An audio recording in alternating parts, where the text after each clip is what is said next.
It's wobbly. Stop wobbling. Hey guys, welcome back to my channel. So today's topic, things people get wrong about the sequel trilogy that they really need to stop saying. Now I fully understand that there are people out there who are going to see a title like, oh, things you gotta stop saying about the sequel trilogy, and they're just going to continue saying it thinking it's going to agitate people like me, or I'm going to be seething about it, and it's like, no. I'm literally making this video to help you, people who say these things, stop sounding silly. Yeah. I mean, you can keep going and saying these things, but especially after watching a video like this, once you've watched this video, if you choose to keep saying these things, then you don't really have an excuse anymore. You're either showing yourself to be really dumb, or you're being just openly dishonest. And that says a lot more about you than it does the sequels.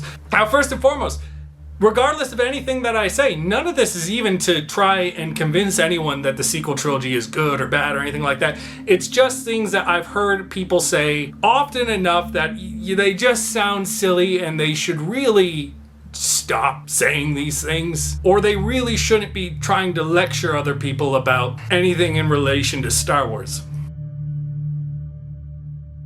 So first things first, I think it's actually possibly the most understandable mistake people tend to make in regards to the sequel trilogies, or at least with these characters that I'm going to be talking about, but it has to do with people mistaking Kylo and Snoke for Sith Lords, okay? They are not Sith Lords. And I think that's an easy mistake for people to make because throughout all the movies, as far as we're concerned, the Sith have been the primary threat, and those are really the only dark side Force users that we've ever really been introduced to on the big screen. But when you expand just even a little bit beyond that, Kylo and Snoke just don't fall under the category of Sith. Now, yes, of course, if we do account for all the context provided by the sequels, Snoke is created by Palpatine, who is a Sith Lord, but that does not inherently make Snoke a Sith. He's just a product of the Sith. He's not actually a part of the religion, because that's what the Sith are. They're a religion that you have to be brought into. But it's not this universal label for anyone who is a Darksider, and that's what I think people use the term Sith for these characters that follow the dark side path in Star Wars. They're using it as a collective label, and it's not a collective label. Even though I don't think you really ever hear it in the movies at any point, they're into the Star Wars lore. Even in the non-canon sections,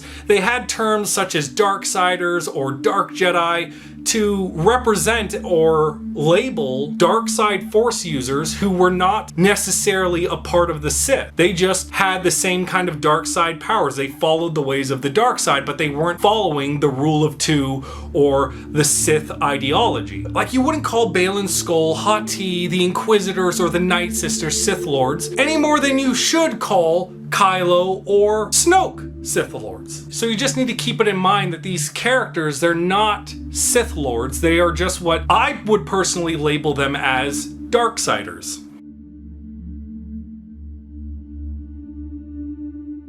So with the next two, I don't think these are as innocently mistaken by people as with the first one, purely based on how people's interpretation of them seems to either be oversimplified or over-exaggerated in a really obnoxious sort of way. So I can't really give them the benefit of the doubt that these people are just mistaken in what they're saying.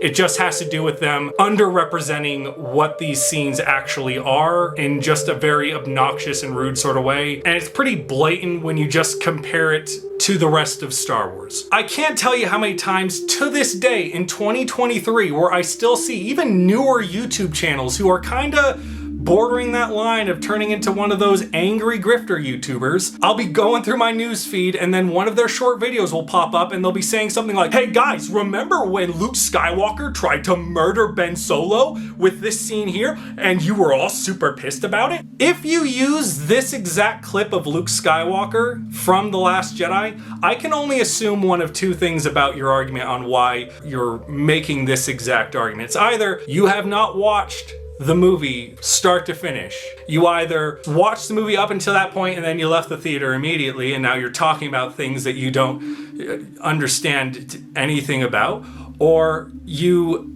did not watch the movie at any point and you've just taken cliff notes from angry people and you're running with this idea, not to be informative, but you're just pandering to an angry audience, or you're just being outwardly dishonest. In either sense, this is not actually Luke Skywalker. Like, yes, this is a clip from the movies, but that does not inherently make this an actual factual perspective. This perspective that we're seeing in the movie is from the most biased source that you could possibly take it from, and that's Kylo, who is at that point corrupted by the perspective of the dark side. He even tells Rey he believed Luke tried to murder him out of jealousy for his growing power, and that is just blatantly not true. He's simply seeing Luke Skywalker from his warped perspective caused by the dark side's influence. Saying that this Luke Skywalker is the real Luke Skywalker in this moment is no different than saying,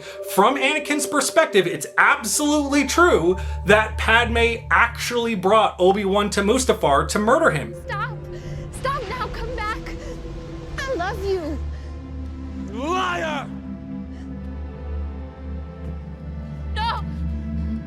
You're with him! You brought him here to kill me! No! Let her go, Anakin! Anakin is paranoid and he is corrupted by the dark side. The moment he sees Obi-Wan coming off of Padme's ship, his corrupted perspective causes him to see things from the most negative perspective that he possibly can, thinking Padme has absolutely betrayed him, and she didn't. She didn't even know Obi-Wan was on her ship. We are actually seeing Luke Skywalker from the same corrupted perspective Anakin was seeing Padme in that moment, and that's actually kind of cool. Look, I'm not here to tell you that it's a good idea or a bad idea, or it was good storytelling, or that if it's character assassination or not, if Luke had this instinctual moment of fear that caused him to make a dumb decision. But if you're going to use this clip to justify your dislike of this moment in Star Wars, you're either speaking as someone who has not watched the entire movie to understand the full perspective that this is not a valid perspective of Luke Skywalker because it's coming from a corrupted source, or you're being outwardly dishonest. And if you have to be dishonest to make a point, you have to be the one to ask yourself, what point is it that you think you're making? And lastly, funny enough, this is all tied in with the exact same scene, but there are people out there who try, I think, to belittle the vision Luke was seeing of Kylo as, oh, he was seeing Ben with bad dreams, so he immediately just rushed to the conclusion that he had to murder his own nephew. And no, that's not at all what is going on. And I think people try and belittle this moment because it's easier to oversimplify something to try and make a negative point about it than to speak about it from an honest perspective, or to recognize it for what it actually is. Luke wasn't reacting to just seeing bad dreams. He was seeing a Force vision of Ben's future, not bad dreams. And from what we've seen in the previous Star Wars movie with Anakin, when he saw the future of his mother and Padme, and both things happened with 100% accuracy, the only thing we can conclude, at least as far as the movies have ever portrayed this power, is that when a Force vision is shown, its accuracy is 100%. It's as good as happened. It's destined and unavoidable. Ironically, this moment was literally showing Luke the future that was going to be caused by him looking into Ben's future. If he hadn't, he wouldn't have had that moment of instinctual panic that caused him to reflexively turn his lightsaber on, which made a very bad look to Kylo when he woke up in his paranoid state, thinking that Luke was out to get him, all of a sudden to look up and see, oh, my uncle's standing over me with a fucking lightsaber. It's all true. No!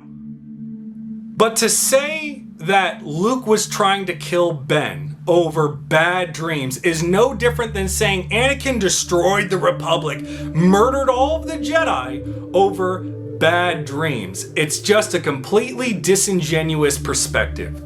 These are Force visions of the future. not bad dreams. Now, again, I'm not saying that even if you correct your information to account for these facts, that makes these movies inherently good or bad or anything like that. But you have to speak and portray these characters and these events accurately and honestly, and not oversimplified and not, or in some cases, undersimplified manner to make a point. Because if you can't make a point without being deliberately and openly dishonest by tweaking the events or oversimplifying or undersimplifying certain events to tweak things to make it sound worse than what it actually is, what point do you think you're making? Anyway, that's today's video. I hope you guys enjoyed. If you want to see more, please like and subscribe, and I hope to see you in the next video. See ya. Bye. It's here somewhere.